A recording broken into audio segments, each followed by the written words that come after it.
Nicole's health was getting worse and worse. She was getting more and more fatigued, and the jaundice from the rare liver ailment was starting to show in her face. The doctors told her that she had to have a liver transplant, but the donor requirements were arduous. She needed to have someone who had the same blood type, the same size liver, and they needed to be emotionally connected.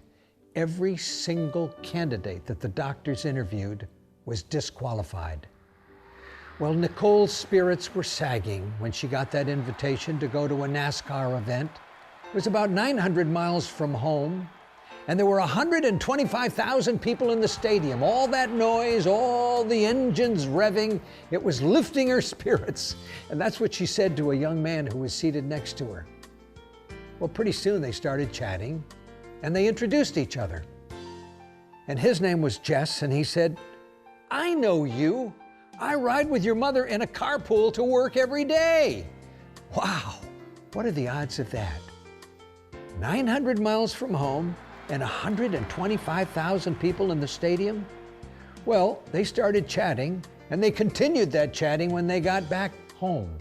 And they started dating, and then after a while, Jess asked Nicole to marry him. Just before the wedding, the doctors delivered very tragic news. They said, "Nicole, without a transplant, we don't think that you will be able to live more than 6 months." Jess said, "How about testing me?"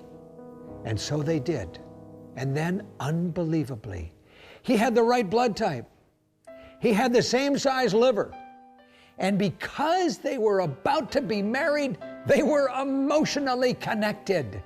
All of those odds were defied.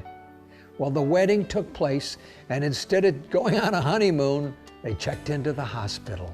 And it was about 8 hours later that the doctors reported that both patients, husband and wife, were doing just fine.